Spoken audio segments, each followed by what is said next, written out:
Hello dear students, welcome back to my YouTube channel. तो आज की वीडियो में हम लोग पढ़ेंगे क्लास 6 का मैथ। और जो आज का टॉपिक है वो है इकाई 11 समीकरण एक चर में, जिसके अंतर्गत आज हम लोग सीखेंगे। 11 ये तक कंप्लीट सॉल्व हो गया है और वो सभी वीडियो आप प्लेलिस्ट से जाकर वहां से देख सकते हैं। तो अब चलिए आज का वीडियो स्टार्ट करते हैं और सीखते हैं अभ्यास 11B के सभी सवाल।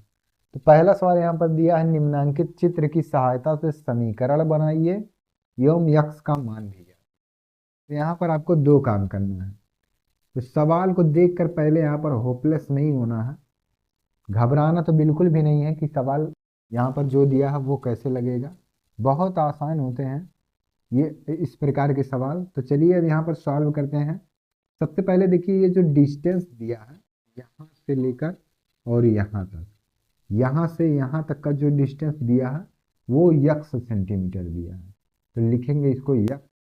और फिर यहाँ से देखिए, यहाँ से यहाँ तक जहाँ खत्म हुआ था वहां से स्टार्ट हुआ है और यहाँ सबसे लास्ट तक दिया है 17।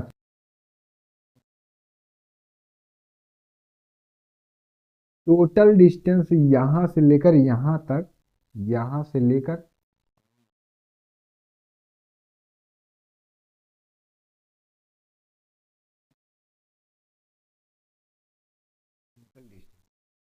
समीकरण बनाने के लिए देखिए, टोटल डिस्टेंस आपका 30 सेंटीमीटर है यहाँ पर। तो ये बराबर 30 हो जाएगा, बराबर 30 होगा। लेकिन कब 30 होगा? जब इतना डिस्टेंस और इतना डिस्टेंस दोनों ऐड होगा तब मिलाकर 30 होगा। तो ऐड का मतलब यहाँ पर प्लस का चिन्ह यहाँ पर हम लगाएंगे। तो अब देखिए इस फिगर से यहाँ पर ये समीकरण बन रहा है कि नहीं। यक्स प्लस 17 बराबर 30। टोटल डिस्टेंस तो आपका 30 सेंटीमीटर दिया, 30 हो गया। यक्स के स्थान पर कोई संख्या होगा जिसको हम 17 में जोड़ेंगे तब 30 आएगा। तो यक्स पता नहीं है, यक्स का यहाँ पर देखिए ये समीकरण यहाँ पर आपका बन गया है, यक्स प्लस 17 बराबर 30। अब आगे क्वेश्चन में कि यक्स का मान भी यहाँ पर ज्ञात कीजिए। तो यक्स का मान बहुत आसानी से यहाँ पर ज्ञात करेंगे, क्योंकि हम लोग अभ्यास 11A में इस प्रकार के बहुत से सवाल वहाँ पर दिए गए थे और सभी क्वेश्चन को हम लोग सॉल्व किए। तो यक्स का वैल्यू निकालने के लिए यक्स बराबर, ये 30 इधर लिखा है, 30 लिखेंगे। तो बराबर के बाएं तरफ जो भी संख्याएं दी हैं उनको जब बराबर के दाहिने तरफ पक्षांतर करते हैं तो उसका जो चिन्ह होगा यहाँ पर बदल जाएगा। अगर प्लस है तो माइनस हो जाएगा, माइनस है तो प्लस हो जाएगा। तो यहाँ पर अभी यक्स का वैल्यू अगर याद करेंगे तो 30 में से जब 17 को घटाएंगे तो यहाँ पर हो जाएगा 13।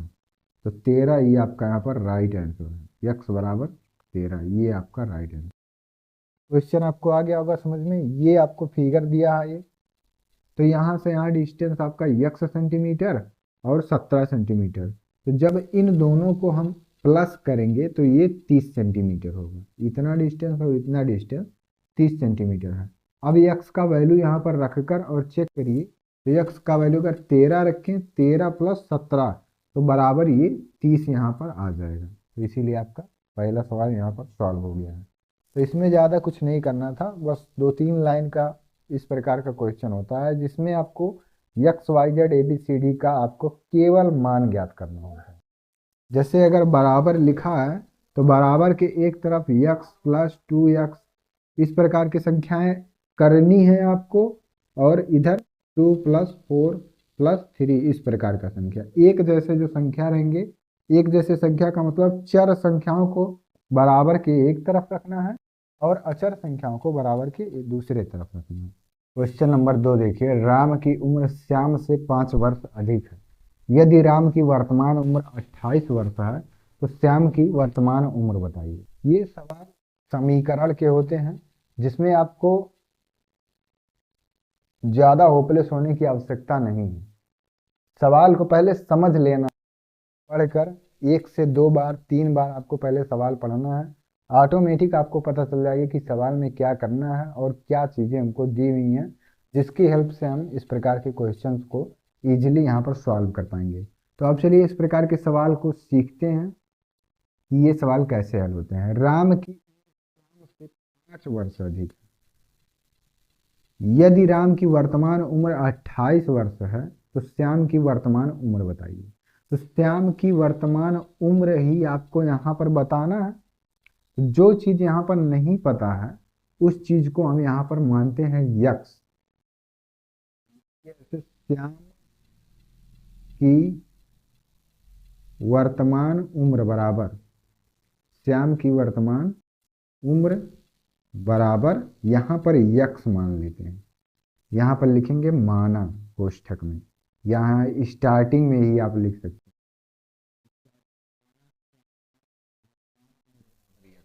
या इस प्रकार से भी लिख सकते हैं। इस चीज को हम यहाँ पर मान रहे हैं कि उसका जो उम्र है वो यक्स है, क्योंकि ये चीज हमको पता नहीं है। तो जो चीज हमको मैथमेटिक्स में नहीं पता होता है उसको हम X Y Z A B C D को मान लेते हैं। अब आगे प्रश्न में इसको समझिए।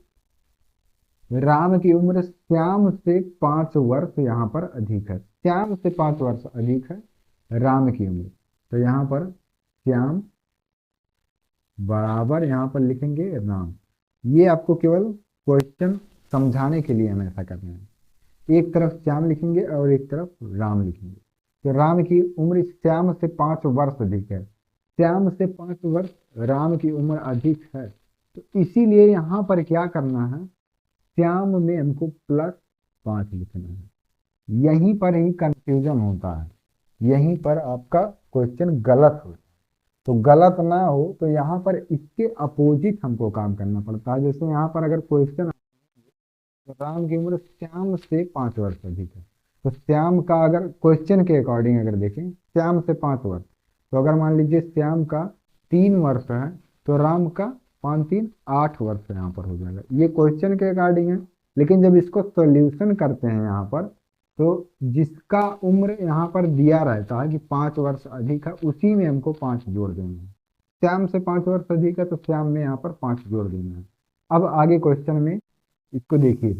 तो श्याम की उम्र यहाँ पर वर्तमान उम्र हमको ज्ञात करना है, तो ये हो जाएगा यक्स प्लस हाइट बराबर राम की वर्तमान उम्र यहाँ पर आपको क्वेश्चन में ही दिया है 28। तो एक लाइन, ये पहला लाइन जो है ये आपको यहीं पर ही सारा फोकस करना है, क्योंकि यहाँ से आपका समीकरण बनेगा। तो जब यहाँ आपका समीकरण सही बनेगा तभी आप इसको सॉल्व कर पाएंगे, तभी आपका आंसर यहाँ पर आएगा। समीकरण ही मेन है। समीकरण जब आप बना लिए तो क्वेश्चन को सॉल्व करना बहुत ही आसान। और अगर समीकरण नहीं बना पाए, गलत हो गया, तो क्वेश्चन आपका ऑलरेडी गलत हो जाएगा। लेकिन यहाँ पर ज़्यादा कुछ कठिन नहीं है, बस आपको समझना है। श्याम की वर्तमान उम्र आपको ज्ञात करना है, पता नहीं है तो इसीलिए इसको यक्स मान लेंगे यहाँ पर। तो यहाँ पर क्वेश्चन में देखिए श्याम से 5 वर्ष अधिक, तो श्याम के उम्र में 5 वर्ष यहाँ पर हम ऐड कर देंगे बराबर यहाँ राम की उम्र हो जो वर्तमान उम्र है। तो श्याम की वर्तमान उम्र पता नहीं है, इसको यक्स माने हैं, यहाँ क्वेश्चन में इसको लिख दिए, +5 जैसे है वैसे लिख दिए। राम की वर्तमान उम्र आपको क्वेश्चन में दिया हुआ 28 वर्ष, 28 लिख दिए। अब इस समीकरण को हल करना आपके लिए आसान हो गया। यक्स का वैल्यू यहाँ पर हमको ज्ञात करना है, तो इधर यक्स बराबर 28 और ये +5 इधर था, इधर जब इसको माइनस 28 में से 5 घटाएंगे तो 23 वर्ष यहाँ पर हो जाएगा। तो 23 वर्ष ये किसका उम्र है, ये आपका श्याम की वर्तमान उम्र है। श्याम का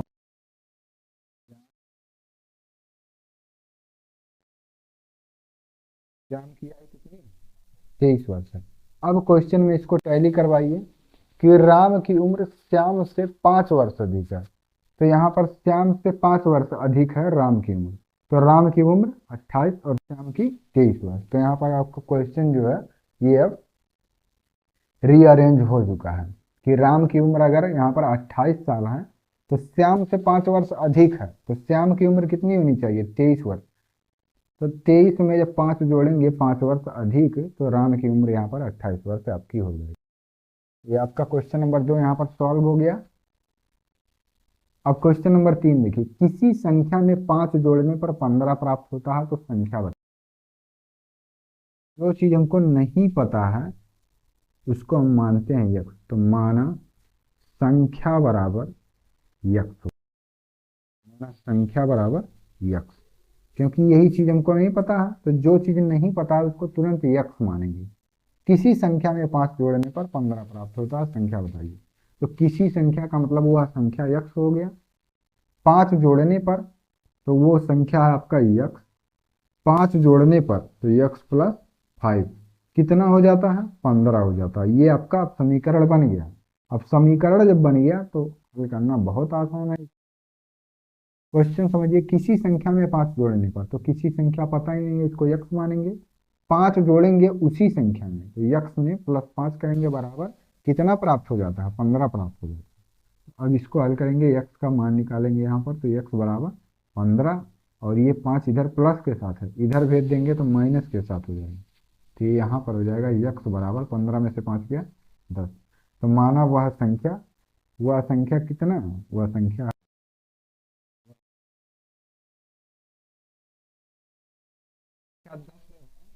10 में 5 जोड़ने पर 15 प्राप्त होता है। ठीक है, 10 में 5 जोड़ेंगे तो 15 प्राप्त होता है। ये सवाल हम मौखिक भी बता सकते हैं कि ऐसी कौन सी संख्या जिसमें 5 जोड़े तो 15 प्राप्त होगा।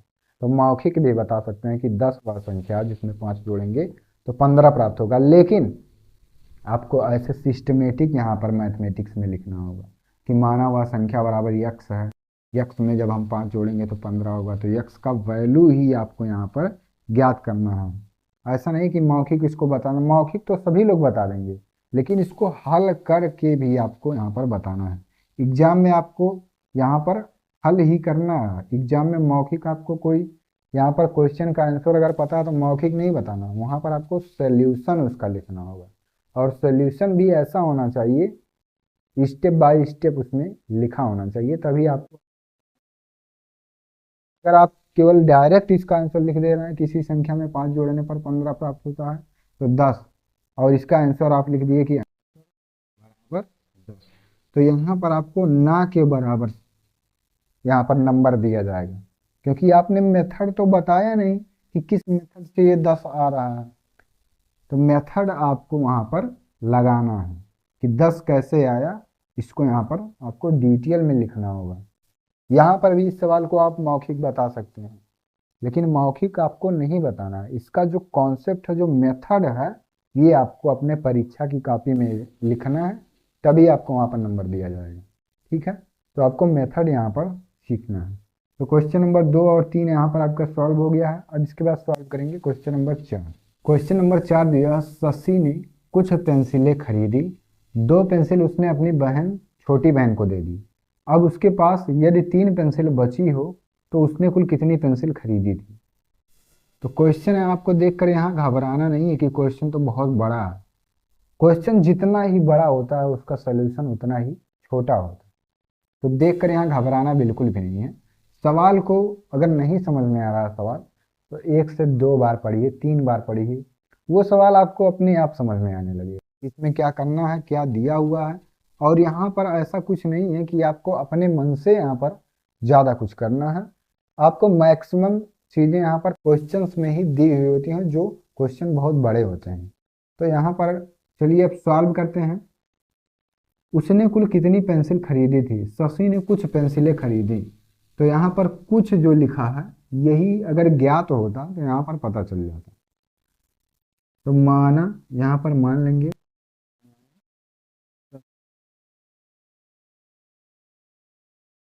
पेंसिल, पेंसिल या पेंसिलें खरीदी। माना शशि ने पेंसिलें खरीदी, कितना पेंसिल खरीदी, यक्स पेंसिल खरीदी। ठीक है, आगे प्रश्न में 2 पेंसिल उसने अपनी छोटी बहन को दे दी। 2 पेंसिल उसने अपनी छोटी बहन को दे दी, तो ये आपका जो यक्स लिखा है, इतना पेंसिल शशि ने खरीदी थी। तो अब यहाँ पर समीकरण बताइए, यक्स पेंसिल उसने खरीदी और 2 पेंसिल उसने अपनी छोटी बहन को दे दी, तो इसी में से -2। इतना पेंसिल खरीदी और 2 पेंसिल उसने अपनी छोटी बहन को दे दी। अब उसके पास यदि 3 पेंसिल बची, कुल कितने पेंसिल बचे हैं उसके पास, 3 पेंसिल अगर बचे हुए हैं, तो आगे प्रश्न में है कि तो उसने कुल कितनी पेंसिल खरीदी थी। तो यक्स का यहाँ पर आपको मान ज्ञात कर लेना है। तो यक्स बराबर 3 यहाँ दिया है, 2 इधर माइनस के साथ है, इधर आएगा प्लस, यक्स बराबर कितना आएगा 3 + 2 बराबर 5। तो ये आपका राइट आंसर है। तो यहाँ पर कितना हो जाएगा 5 पेंसिल, 5 पेंसिल, ये आपका आंसर है। अब देखिए यहाँ से आप क्वेश्चन को टैली कराइए कि शशि ने 5 पेंसिल खरीदी थी, 2 पेंसिल उसने अपनी छोटी बहन को दे दी, तो अब उसके पास 3 पेंसिल बचेगा। 5 पेंसिल खरीदी, 2 पेंसिल उसने अपनी छोटी बहन को दे दी, तो 3 पेंसिल यहाँ पर बचेगा। तो ये प्रश्न मौखिक भी लग सकता था, मौखिक भी हम इसका आंसर दे पाएंगे, लेकिन आपको मेथड भी यहाँ पर लगाना कंपलसरी है। तो चौथा क्वेश्चन आपका हो गया सॉल्व। अब देखते हैं पांचवा क्वेश्चन। प्रज्ञा का वजन पहले से 3 किलोग्राम बढ़कर 17 किलोग्राम हो जाता है, उसका भार पहले कितना था? तो पहले कितना था ये चीज आपको यहाँ पर ज्ञात करना है। तो माना पहले उसका भार मतलब प्रज्ञा का भार, माना पहले प्रज्ञा का भार कितना था? यक्स था। यक्स क्यों था? क्योंकि ये चीज हमको यहाँ पर पता ही नहीं है कि उसका भार पहले कितना था। तो जो चीज मैथ में नहीं पता होता उसको यहाँ पर हम मान लेते हैं कि माना पहले प्रज्ञा का जो भार था वो यक्स था। अब आगे प्रश्न में देखिए, पहले से 3 किलोग्राम बढ़कर 17 किलोग्राम हो जाता है। तो 3 किलोग्राम बढ़कर 17 किलोग्राम, तो यक्स में 3 किलोग्राम बढ़ जाता है। तो अब कितना हो जाता है? 17 किलोग्राम हो जाता है। पहले प्रज्ञा का भार कितना? बढ़कर 3 ग्राम, तो बढ़ना ये जो लिखा है, बढ़ने का मतलब कि यहाँ पर आपको प्लस करना है, प्लस 3 किलोग्राम और बढ़ गया। अब जो है इसका 17 किलोग्राम हो गया। तो यहाँ पर आपको यक्स का मान ज्ञात करना है। तो यक्स बराबर यहाँ पर हो जाएगा 17, और ये 3 इधर प्लस के साथ है, इधर ट्रांसफर करिए माइनस के साथ। तो यक्स बराबर 14 यहाँ पर आपका आंसर हो जाएगा। तो अब यहाँ पर क्वेश्चन में इसको अगर टैली करवाएंगे तो प्रज्ञा का भार पहले 14 किलोग्राम, पहले कितना था? 14 किलोग्राम। अब 3 किलोग्राम बढ़ गया, बढ़कर 17 किलोग्राम हो जाता है। तो 14 था, 3 किलोग्राम और बढ़ गया, तो 14 + 3 बराबर 17 किलोग्राम। भार पहले कितना था? पहले का पूछा, तो पहले यहाँ 14 किलोग्राम था, 14 में 3 किलोग्राम और बढ़ गया, तो यहाँ पर 17 किलोग्राम हो गया। तो 14 किलोग्राम ही आपका राइट आंसर। क्वेश्चन नंबर 4, 5 भी आपको समझ में आ गया होगा। अब इसके बाद सॉल्व करेंगे क्वेश्चन नंबर 6। क्वेश्चन नंबर 6 दिया है, y मीटर लंबे फीते को 7 बराबर भागों में बांटा गया है। यदि प्रत्येक भाग की लंबाई 3 मीटर हो तो y का मान ज्ञात कीजिए। तो सवाल तो चलिए यहाँ पर आप सॉल्व करते हैं। यहाँ पर आपको दिया है y मीटर लंबे फीते को 7 बराबर भागों में, तो y का मान ज्ञात करना है। ये y ही यहाँ पर हमको नहीं पता है, तो यहाँ पर लिखेंगे y मीटर लंबे फीते को 7 बराबर भागों में बांटा गया बटे 7। समीकरण पहले आपको यहाँ पर बनाना है, y मीटर लंबे फीते को 7 बराबर भागों में बांटा गया, तो y बटे 7। यदि प्रत्येक भाग की लंबाई 3 मीटर हो, यदि 3 मीटर प्रत्येक भाग की लंबाई हो, तो y का मान आपको यहाँ पर ज्ञात करना है। ये y का मान यहाँ पर आपको बताना है। तो y बटे 7 बराबर 3, ये आपका समीकरण बन गया। तो जब समीकरण बन गया तो सवाल को हल करना आसान हो गया। y बटे 7 लिखा है, तो यहाँ पर लिखेंगे y बराबर, ये 3 इधर लिखा है, इसको ऐसे लिख लेंगे, और ये देखिए 7 जो इधर भाग के साथ है ना, बटे 7 है, तो जब इधर बराबर के ट्रांसफर करेंगे तो गुणा के साथ यहाँ पर हो जाएगा। तो यहाँ पर जो y का वैल्यू आया, y बराबर 7 × 21, y का वैल्यू यहाँ पर कितना आ गया? 21। तो अब क्वेश्चन में इसको टैली करवाते हैं। y मीटर लंबे फीते को 7 बराबर भागों में बांटा गया, तो y का वैल्यू कितना आ गया? 21। तो 21 मीटर लंबे फीते को 7 बराबर भागों में बांटा गया है। यदि प्रत्येक भाग की लंबाई 3 मीटर हो तो y का मान, तो देखिए 21 आ गया आपका टोटल, और इसको जब 7 बराबर भागों में बांटेंगे तो 7 एकम 7, 7 × 21, तो इसका आंसर कितना आ जाएगा? 3 मीटर आ जाएगा। तो यहाँ पर 3 मीटर आपको ऑलरेडी क्वेश्चन में दिया हुआ है, लेकिन आपको केवल y का मान यहाँ पर ज्ञात करना है। तो y का मान यहाँ पर आपका आ जाएगा 21। तो यहाँ पर आपको लिखना है 21 मीटर। यही आपका यहाँ पर राइट आंसर हो जाएगा। तो क्वेश्चन आ गया होगा समझ में। y के मान आपको यहाँ पर ज्ञात करने थे, तो y का मान यहाँ पर आपका हो जाएगा 21 मीटर। 21 मीटर लंबे वृत्त को जब 7 बराबर भागों में बांटेंगे तो प्रत्येक भाग की जो लंबाई होगी वो 3-3 मीटर यहाँ पर हो जाएगी। तो क्वेश्चन नंबर 6 आपका सॉल्व हो गया। क्वेश्चन नंबर 7 देखिए, किसी संख्या का आधा उसकी चौथाई से 10 अधिक है तो वह संख्या ज्ञात कीजिए। तो यहाँ पर दिया किसी संख्या, तो ऐसे सवाल में हम यहाँ पर मान लेते हैं कि वह संख्या x है। तो किसी संख्या का आधा, किसी संख्या का आधा बटे 2। आगे प्रश्न में है उसकी चौथाई से 10 अधिक, उसकी चौथाई x बटे 4 से कितना अधिक है। तो यहां पर लिखेंगे 10 अधिक। समीकरण बनाना सीखिए पहले। किसी संख्या का आधा x बटे 2, उसकी चौथाई से 10 अधिक है, इसका चौथाई से 10 अधिक है। तो क्वेश्चन में तो इसकी चौथाई से 10 अधिक है, लेकिन 10 जो जोड़ना है वो x बटे चौथाई, x बटे 4 चौथाई में ही 10 हमको यहाँ पर जोड़ना है। किसी संख्या का आधा, तो किसी संख्या पता ही नहीं है, x बटे 2 है, उसकी चौथाई से 10 अधिक है, इसकी चौथाई से 10 अधिक है, तो 10 यहाँ पर हम इस साइड में जोड़ेंगे, वह संख्या ज्ञात कीजिए। तो अब यहाँ पर x का वैल्यू हमको ज्ञात करना है, x बटे 2। ये x बटे 4 इधर प्लस के साथ है, इधर देख लीजिए, तो हो जाएगा x बटे 4 माइनस के साथ बराबर ये हो जाएगा 10। अब इसका देखिए जो हर है ये यहाँ पर समान नहीं है, तो अगर यहाँ ऊपर नीचे हम 2 से गुणा कर दें, 2 से अगर यहाँ ऊपर नीचे गुणा कर दें तो यहाँ पर हमको 4 मिल जाएगा। तो जब इसका हर यहाँ पर 4 हो जाएगा, अब यहाँ पर देखिए क्या हो गया 2x बटे 4 माइनस x बटे 4 बराबर 10। तो जब दोनों का हर समान है तो इसको एक बार लिखेंगे, और यहाँ पर 2x माइनस x, 2x में से 1x घटाएंगे तो हो जाएगा x बराबर यहाँ 10। अब यहाँ पर देखिए x का वैल्यू उनको ज्ञात करना, तो x बराबर 10, और ये जो 4 यहाँ पर भाग के साथ है, इधर पक्षांतर करेंगे तो 4 गुणा के साथ हो जाएगा, तो यहाँ पर हो जाएगा x बराबर 10 से 40। तो यही आपका यहाँ पर राइट आंसर।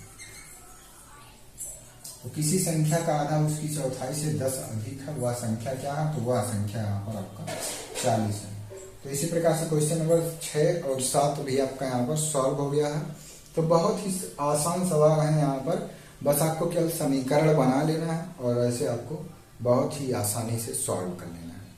तो अब देखते हैं क्वेश्चन नंबर 8 क्या है, उसको सॉल्व करते हैं। एक ठेले पर 550 संतरे हैं, इन्हें 2 ठेलों पर इस प्रकार बांटना है कि उनमें से एक पर दूसरे की अपेक्षा 50 संतरे अधिक हो। तो इस सवाल को यहाँ पर हल करने के लिए यहाँ पर लिखेंगे माना, क्योंकि यहाँ पर कुछ पता नहीं है कि पहले ठेले पर कितने हैं और दूसरे ठेले पर कितने हैं, तो इस सवाल को यहाँ पर मान लेंगे कि माना पहले ठेले पर संतरे बराबर यहाँ पर कितने हो जाएंगे, यक्स मान लेंगे हैं। ठीक है, इसी प्रकार से दूसरे, क्योंकि दोनों ठेले पर यहाँ पर पता नहीं है, दूसरे ठेले पर संतरे बराबर कितने हो जाएंगे, संतरे बराबर तो 550 माइनस यक्स।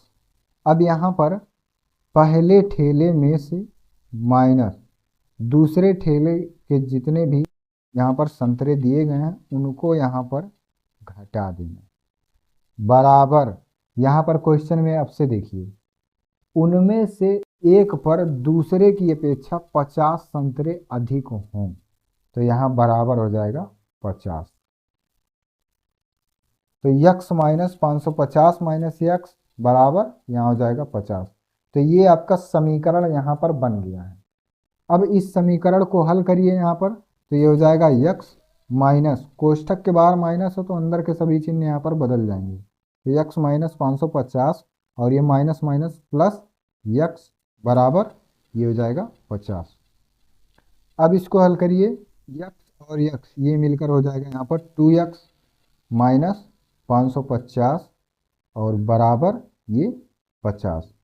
अब x का वैल्यू अगर निकालना हो तो 2x बराबर, यहाँ इसको इस तरफ आप भेजेंगे तो 50 यहाँ पर ऑलरेडी है, प्लस ये माइनस इधर है, इधर आएगा प्लस, तो प्लस 550। तो 2x बराबर कितना आ गया, 2x बराबर 50 में 550 जोड़ेंगे तो ये हो जाएगा आपका 600। अब यहाँ देखिए बराबर 600 बटे, ये दो इधर गुणा के साथ है तो इधर आएगा भाग के साथ हो जाएगा।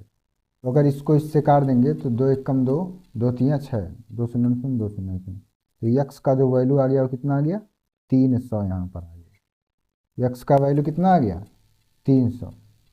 तो अब यहाँ पर देखिए यक्स का वैल्यू जब 300 आया तो यहाँ पर पहले ठेले पर कितना आ गया, पहले ठेले पर यहाँ पर संतरा कितना हो गया, 300 हो गया। 300 यक्स का वैल्यू कितना आ गया, 300, तो यहाँ 300 हो गया।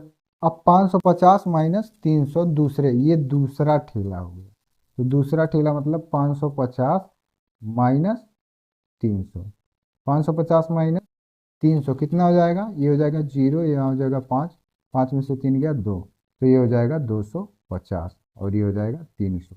तो यहाँ पर आपको ये चीज़ पता चल गया कि पहले ठेले पर 300 रहेगा, यहाँ 300 रहेगा, और दूसरे ठेले पर यहाँ पर रहेगा 200। यहाँ पर क्वेश्चन से अगर इसको मिला है तो एक ठेले पर 550 संतरे हैं, इन्हें दो ठेले काटा गया है, तो उनमें से अगर एक पर 300 है तो दूसरे पर कितना होगा, 250 होगा। अब देखिए 50 संतरे अधिक किसमें हैं, तो 50 संतरे पहले ठेले पर अधिक हैं और दूसरे ठेले पर 250 है, तो एक पर 250 है और इससे 50 अधिक है पहले ठेले पर, तो 300 यहाँ ये सॉल्व हो गया है। अब से एक बार समझ लीजिए, माना पहले ठेले पर संतरे कितने हैं, यक्स पता ही नहीं है, दूसरे ठेले पर कितने संतरे हैं, तो 550 माइनस यक्स। तो अब क्या करेंगे, यक्स माइनस 550 माइनस यक्स बराबर 50, क्योंकि 50 जो है बच रहा है, तो x minus 550 minus minus plus बराबर 50, तो यक्स और यक्स 2x माइनस 550 बराबर 50, तो 2x बराबर ये 50 इधर था और ये माइनस 550 इधर आएगा तो प्लस 550, 2x बराबर 600। तो अब इसके बाद यहाँ पर देखिए यक्स का वैल्यू जब हम यहाँ पर निकाले हैं तो यक्स बराबर 600 और ये दो जो था गुणा के साथ था, इधर आएगा भाग के साथ, तो 2 से काट देंगे, 2 3 6, 2 शून्य शून्य, तो यक्स बराबर 300 आ गया। तो यक्स के जगह पे हम कितना लिखेंगे, 300, और 550 माइनस यक्स, 550 माइनस 300 बराबर 250। तो इसी प्रकार से आपका क्वेश्चन नंबर जो 8 है यहाँ पर सॉल्व हो गया है। तो अब देखते हैं क्वेश्चन नंबर 9 क्या है और इसको सॉल्व करते हैं। निम्नलिखित समीकरणों को त्रुटि एवं प्रयत्न विधि से हल कीजिए। x प्लस 6 बराबर 10, तो यहाँ पर हमको ऐसे रैंडमली कोई संख्या लेकर यहाँ पर मान लेना है।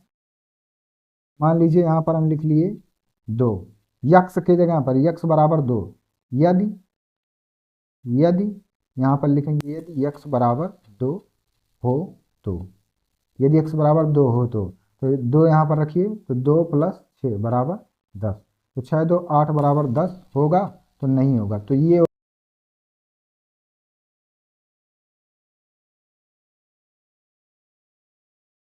हम क्वेश्चन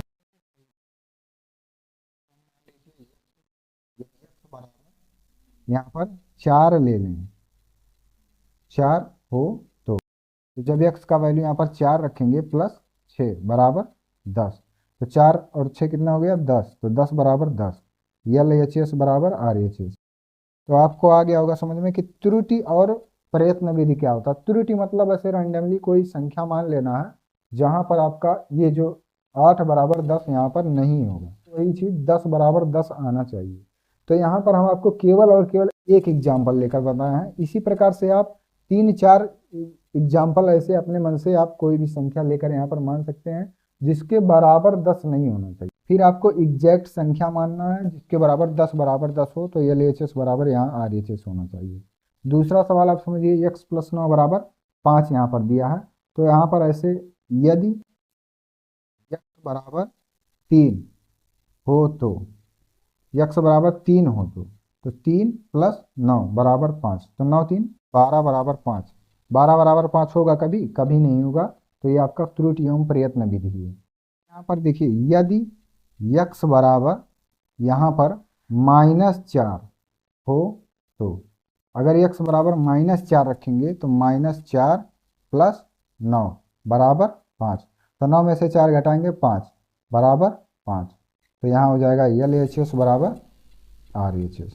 त्रुटि एवं प्रयत्न विधि क्या होता है कि आपको रैंडमली ऐसे ही मौखिक रूप से कुछ मान लेना है और उसको सॉल्व करना है, लेकिन उसके बराबर इतना एग्जैक्ट नहीं आना चाहिए। जैसे यहाँ 10 लिखा है इसके बराबर में, तो यहाँ 10 नहीं आना चाहिए, दूसरा कुछ आना चाहिए। फिर इसी प्रकार से 2-3 क्वेश्चन लगाने के बाद आपको एग्जैक्ट संख्या यहाँ पर ऐसे फाइंड करके और इसके बराबर में जो संख्या है वही संख्या यहाँ पर लाना है। ये LHS बराबर RHS दोनों पक्ष यहाँ पर होने चाहिए। तो क्वेश्चन नंबर 9 भी आपका यहाँ पर सॉल्व हो गया है। क्वेश्चन नंबर 10 यहाँ दिया है, निम्नांकित समीकरणों को पक्षांतर विधि से हल कीजिए। तो क्या होता है पक्षांतर विधि? यहाँ पर बराबर सॉल्व करने के लिए यहाँ पर दोनों पक्षों में